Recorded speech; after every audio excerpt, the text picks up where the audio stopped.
How playing Adopt Me made this family bankrupt. Adopt Me is a successful Roblox video game with over 29 billion visits. Inside of Adopt Me, you can go and purchase different items which vary in a different amount of Robux. Buying Robux costs you real life money. If you do ever buy Robux, use star code CANDY. Inside of Adopt Me, you can go and purchase pets with your Robux, which equivalates to some of these pets being over $12 each. I recently spent over $200 worth of Robux trying to go and get a pet in Adopt Me, and I didn't even manage to go and get it. The odds were supposedly 1 in 40, and I purchased 80 of these, which kind of signifies that it's just kind of random luck, but I still didn't go and get it. So the question is, how did playing Adopt Me make a family go bankrupt, and whose fault is it? This story hit the news, where a 6-year-old Australian boy racks up an $8,000 bill on an iPad without the parents knowing. That's right, they spent $8,000 playing Adopt Me. And guess what? This thing happened accidentally. A young family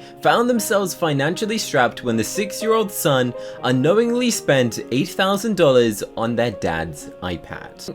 When he started using the iPad for homeschooling, he set up Fingerprint ID, and he didn't realize that he could use it to purchase items in Roblox. However, the Fingerprint ID not only unlocks the device, but also the bank accounts and the credit cards, which gave free reign for the person to spend as they please. Within the 3 weeks of playing Adopt Me, they made 501 purchases and spent thousands of dollars without any idea that he was draining his parents' bank account. This equivalates to going spending 700,000 Robux inside of Roblox, which is a ton of money, which means he could have bought himself 4,666 ride potions, basically equivalating to this guy going and getting 1,166 neon legendaries if he bothered trading them. Let's first of all point out that spending £8,000 on Roblox in 3 weeks is kind of a ridiculous amount of money. Obviously, this wasn't intentional, and it was a 6-year-old, so they didn't have too much knowledge on what real life money is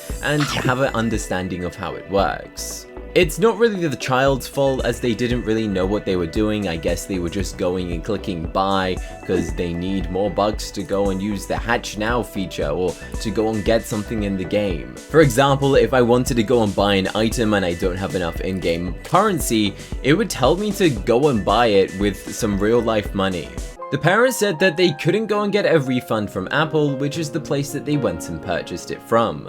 Eventually, his bank rang him and alerted him of the purchases, as the parents had absolutely no idea that their child had just spent £8,000 over the previous 3 weeks. So technically, Apple didn't have to go and refund them, and they managed to go and get a partial refund, where these people are now being charged interest for not being able to go and pay it, since they're literally in debt and don't have enough money to go and pay for what their child had cost them. Where they then continue to go and complain, saying, why does it cost $8,000 just to play a game?